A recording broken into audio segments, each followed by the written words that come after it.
After sa Manila at Cebu City, magtungo naman tayo sa norte para sa 3rd edition ng Street Name Origin series. Dito tayo ngayon sa City of Pines ng Cordilleras, ang Baguio City. Para maibsan ang bungang araw ng mga init na kano sa Kapatagan, itinatag nila ang syudad noong early 1900s, matapos agawin ng lupa sa mga native Ibaloy. Kaya kapansin-pansin ang mga American street at place names sa lungsod na naiwan pa rin magpahanggang ngayon. Umpisahan natin dito sa sentro ng Baguio City, ang parke na pinangalan ng Burnham. Si Daniel Burnham ay isang Amerikanong city planner at arkitekto. Ang pinakanakilala niya sigurong likha ay ang magiging plano ng Chicago, Illinois at ang unusual na gusali sa New York City, ang Flatiron Building. Siya rin ang nanguna sa pagdidisenyo ng dalawang world capitals, ang Washington DC at Maynila. Although hindi nasunod fully ang plano nito para sa huli. Siya rin ang inatasan para sa pagdidisenyo ng magiging summer capital ng Pilipinas. Kaya naman naging importanteng figura ng Baguio history itong si Burnham. Bilang siguro pa konsuelo sa mga inagaw nilang lupa, makikita around Burnham Park ang mga street names na Ibaloy language ang origin. Ilan sa mga notable ay itong Otek Street na nangangahulugang maliit. Ang Kisad naman ay isang salitang related sa ritual ng Ibaloy priestesses. Ang Siagem ay hangin, ang Kayang ay mataas, at itong Sianum Street ay nagmula sa native word for water. Mula Sianum Street ay may intersection papunta sa isa sa major roads ng lungsod, ang Harrison. Another American dude, si Francis Burton Harrison ay naging representative ng New York State bago siya itinalaga bilang Governor General ng Pilipinas noong 1913. Sobrang natuwa siguro siya sa bansa dahil isa siya sa mga naging strong advocates para sa Philippine independence laban sa mga kalahi niya. Nirequest pa nga niya na magkaroon ng Philippine honorary citizenship at dito ilibing pagkamatay. And yes, this is the same F.B. Harrison na kung saan pinagmulan ng pangalan ng sikat na kalsada sa Pasay. Lumiko tayo dito sa T. Claudio Street para sa unang Filipino figure sa listahan. Pero may relasyon pa rin sa mga kano ang buhay nitong si Tomas Claudio dahil nakapasok siya sa US Army noong panahon ng World War I kung saan nakalaban nila ang mga Germans. Napatay si Claudio sa France sa gitna ng bakbakan noong 1918. Isunod naman natin ang F. Calderon Street para makatawid sa another major road ng Baguio. Di ako 100% sure dito pero most likely ito ay nagpo-pertain kay Felipe Calderon, ang tinaguri ang father of Malolos Constitution dahil sa malaking contribution niya sa pagdadraft nito. Ang tanging koneksyon na nahanap ko sa kanya at sa syudad ay siya din ang nagbalangkas ng mga batas para sa mga magiging unang bayan ng bansa, na kung saan kabilang ang Baguio. Susunod ang pinakatanyag na kalsada ng syudad, ang Session Road. Imposibleng di ka makakapunta o kahit makakadaan man lang dito kapag bumisita, dahil sa kalsadang ito makikita ang mga sikat na local restaurants at shops. Pero hindi tao si Session. Hindi siya Amerikanong sundalo o politiko. Kinuha lang ang pangalan sa literal na salita, Session. Dahil sa di kalayuan ay ang gusali na kung saan pinagdausan ng sessions ng Philippine Commission sa pagsisimula ng American occupation. Para makarating ng Baguio Cathedral mula Session Road ay dito kaliliko sa may Father Carlo Street. Siguro naman hindi coincidence lang na pangalan ng pari ang kalsada kung saan nakapwesto ang simbahan ng syudad. Well, hindi nga. Si Florimon Carlo ay isa ring banyagang napadpad sa norte ng Luzon. Ngunit hindi Amerikano si Father, kundi isang Belgian. Siya ang naatasang maging parish priest ng lungsod na magsimulang maging tourist destination nito noong 1910s. At dahil sa pagdami ng populasyon ay kaya pinamunuan niya ang pagpapatayo ng mas malaking simbahan. At ito nga ang magiging Baguio Cathedral. Sunod ay isa na namang mahaba at pagewang-gewang na kalsada, ang General Luna Road. Di na natin siguro kailangan mag-deep dive pa kung sino ba si General Antonio Luna dahil sa resurgence ng kanyang popularidad nitong nakaraang dekada.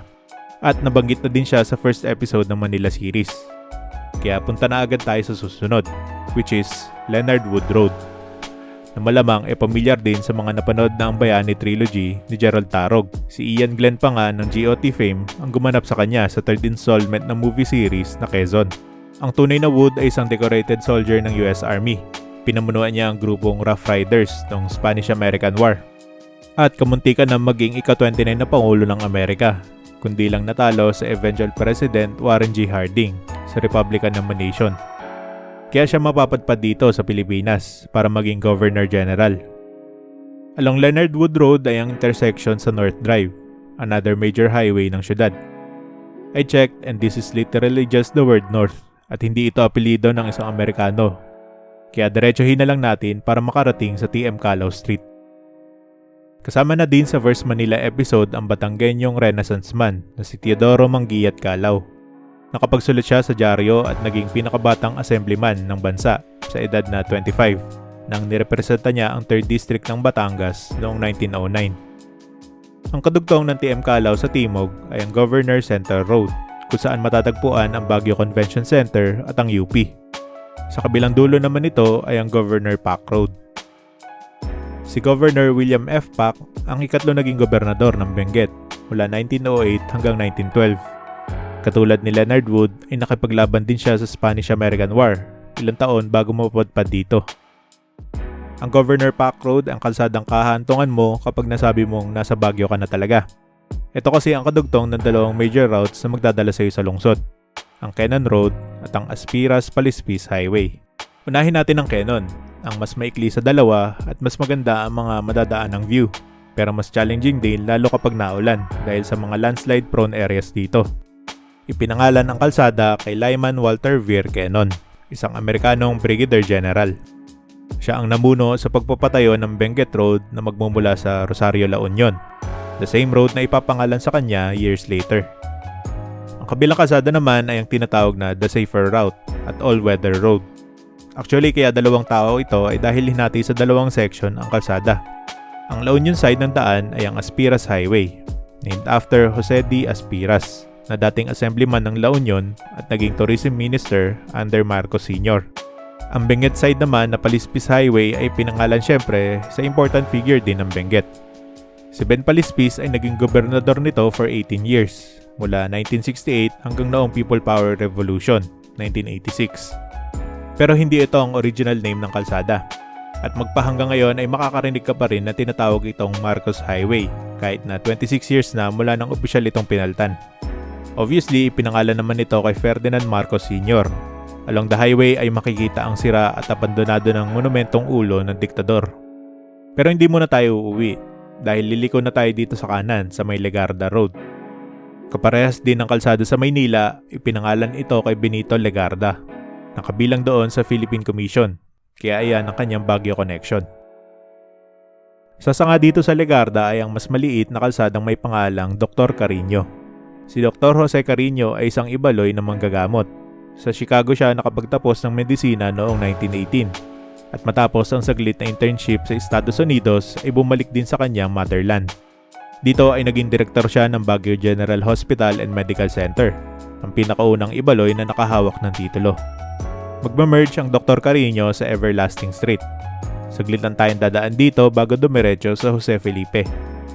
Quickly, ang Everlasting ay isang uri ng bulaklak na madalas makikita sa syudad. Ito ang tema sa area na ito ng Baguio. Ang iba pa kasing kalsadang malapit sa Everlasting ay may mga pangalan tulad ng Dahlia, Camellia at Magnolia. Now, for Jose Felipe Street, I can confidently say na mislabeled ito sa Google Maps. Sa mga na-search ko kasing Jose Felipe ay wala akong ma-pinpoint na related sa Baguio and its history. Kaya nagpunta ako sa Street View mode to look for clues. Baka swerteng may marker o monumento. Instead, ito ang nakita ko. Isang tarpaulin, which I assume ay gawa ng isang local, na tinatawag ang kalsada bilang Felipe Jose Street. And searching for that name, lumabas na si Felipe Jose pala ay konsehal ng Baguio noong 1930s at naging assemblyman naman ng then Mountain Province under Quezon Administration. Sa northern end ng Felipe Jose Street ay ang City Camp Road. Wala namang masyadong info about sa pangalan ng kalsada aside sa nanggaling ito sa isang barangay ng Baguio. Well, actually, dalawang barangay. City Camp Central sa western side at ang City Camp proper sa east, dividing the street into two. Ang dalawang yan ay kasama sa 129 na barangays na bumubuo sa lungsod. Ang isa pang barangay ay ang MRR Queen of Peace, na kung saan naman kinuha ang susunod din nating kalsada sa listahan, ang Queen of Peace Road. Sa Catholicism, ang Queen of Peace ay si Virgin Mary. Yun lang, kaya napafocus ako dun sa pangalan ng barangay. Ano ang ibig sabihin ng MRR? Ito pala ay Manila Railroad. Once upon a time kasi ay nagkaroon ng planong tayuan ng train line ang La Union patungong Baguio. Ang tanging remnant ng project na ito ay ang Aringay Tunnel na nabuo noong 1913. Never nag-materialize ang istasyon sa lungsod dahil marami na itong problema financially sa simula pa lang at di pa nakatulong ang paparating na World War I. The same tunnel ay ginawa pang kampo ng mga Hapon noong World War the sequel, kaya mas lalo nang napabayaan ang planong linya ng tren dito. Bago tayo tumawid sa huling major highway ay dadaanan muna natin ang Dominican Hill Road. Mahabang kalsada din ito at kapag diniretso patimog ay makakarating ka sa historic na Diplomat Hotel. Ang kinatatayuan ng abandonadong gusali ay ang pinagmulan ng pangalan ng kalsada, Dominican Hill, which is named after the Dominican priest na nagdevelop ng lugar noon ding early 1900s. Ang gusali ay nagsimula bilang rest house ng mga pari, pero ginawa nila itong seminaryo para makatakas sa pagtataks ng gobyerno. Nagsara dahil hindi sumikat at kaya bumalik bilang bahay bakasyunan. Noong World War II naman ay naging baraks ito ng mga Kempeitai o yung mga pulis Hapon. Dito nila inabuso gabi-gabi ang mga comfort women. Naging Diplomat Hotel lang ito noong 1973 hanggang 1987 nang mabili ito ng sikat na faith healer at kriminal na si Tony Agpawa. Yun na ang huling naging role ng establishmento bago naging tourist at ghost hunters destination. Kung nakakapagsalita lang sana ang mga pader ng gusali, ano kaya ang mga kwentong baon nila? And finally, we have arrived sa last destination natin, ang Nagilian Road. Ang third major road palabas at papasok ng summer capital. Ito ang pinakaunang naitayo at kinuha ang pangalan sa isang bayan ng La Union na nadadaanan ng kalsada. Kaso ang totoo ay nagsisimula talaga ang Nagilian Road sa karatig bayan ng Bawang, kaya kilala din ito minsan bilang Bawang Baguio Road.